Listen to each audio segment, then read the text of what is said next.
LOP, please. Honorable LOP. No, I have called Honorable LOP, please. Nothing else will go on record. Nothing else will go on record. बैठिए, रंगो बैठिए, arrest बैठिए, आप लोग बैठिए, Honorable LOP. Mr. Deputy Chairman, sir, the Honorable Minister for Coal has made two statements before this House. He made the first statement on the 20th of August 2013 and the second statement on the 23rd of August 2013. In the first statement, he was a little vague. He said some files may not be available. In case they are asked for, we'll try and supply them. In para 3 he said, and I think this is extremely important because this was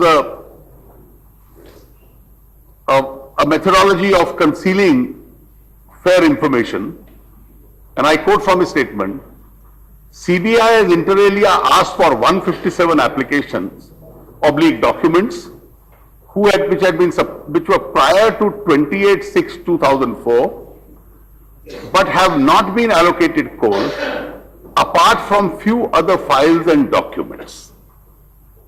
So the statement was paraphrased as though these are all pre-2004 files.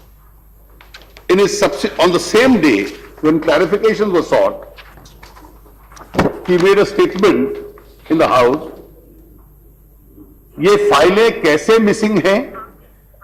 ये सारे के सारे document 2004 से पूर्व के हैं. These are all prior to 2004. This was categorically stated.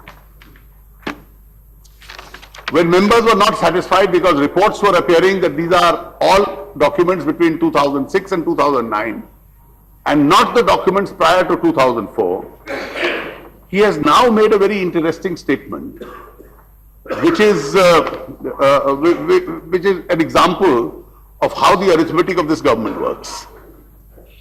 Para 4 he says, and he refers to the documents and files not supplied. These documents may be broadly classified as 43 files, 19 applications for coal block allotments, 157 applications of private applicant companies who had applied for coal prior to 28/6/2004 but have not been allotted, 17 other documents. The position is as under. And I'll just briefly read from this. In the first case, he says 7 files not available, efforts being made to locate them. 16 applications along with 157 applications are being searched. Out of 17 documents, 9 are being searched. So he subclassifies them into files, documents, applications, as they were all loose sheets of paper. If you total, it is not the impression of 7 files which have been given, it is 7 plus 16 plus 9 plus 157. This is the net total of whatever nomenclature you give them. You can call them files, you can call them papers, you can call them documents, you can call them applications, which are missing. And the impression given categorically is that these are those prior to 2004. Some may be, most are during the period 2006 to 2009. Sir, what is the substance of the charge against the government?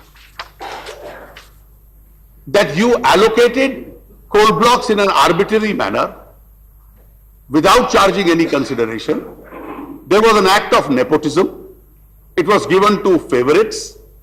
Important political leaders became name lenders and rentiers. They became sweat equity holders in the companies which were the beneficiaries. And therefore, those were the companies to whom these coal blocks had been allocated. This is the substance of the charge. And under the monitoring of the Supreme Court, this is being investigated. Therefore, it's an important matter. And that is why we were all constrained to trouble the Honorable Prime Minister and request you to kindly request him to be present when this issue is taken up, because these are clarifications he may have to give. Now the magnitude is, there is a fraud on revenue. Large amount of revenue of the government has been compromised with. The court is monitoring this investigation, and right under the nose of the monitoring court, the subject matter of investigation, that is the files, the notings, they disappear. And this is on the premise that if there is no evidence, there will be no proof of crime. The third attempt is made to mislead the House by saying everything is prior to 2004.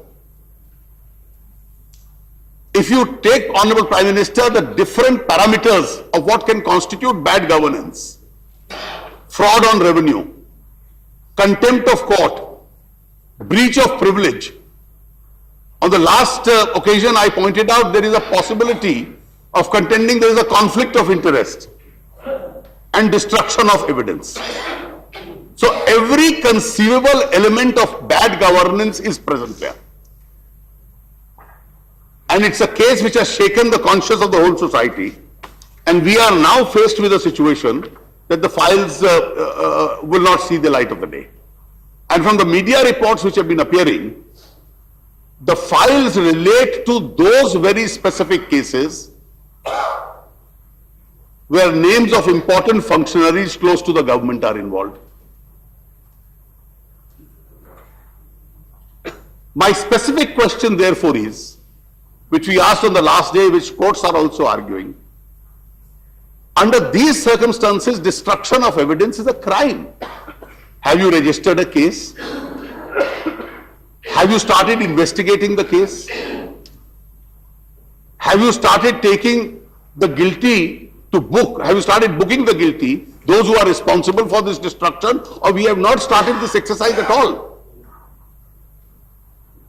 What are the steps the government is taking to make sure that these documents reappear and that this investigation can be carried on to its logical conclusion? The courts will fix the penal responsibility. But who in the government, Mr. Prime Minister, is going to take the moral responsibility for this? And that is precisely why we were constrained to request you, sir, to request the Honorable Prime Minister to be present in the House to answer these questions. Now, Sri Sitaram Yechury.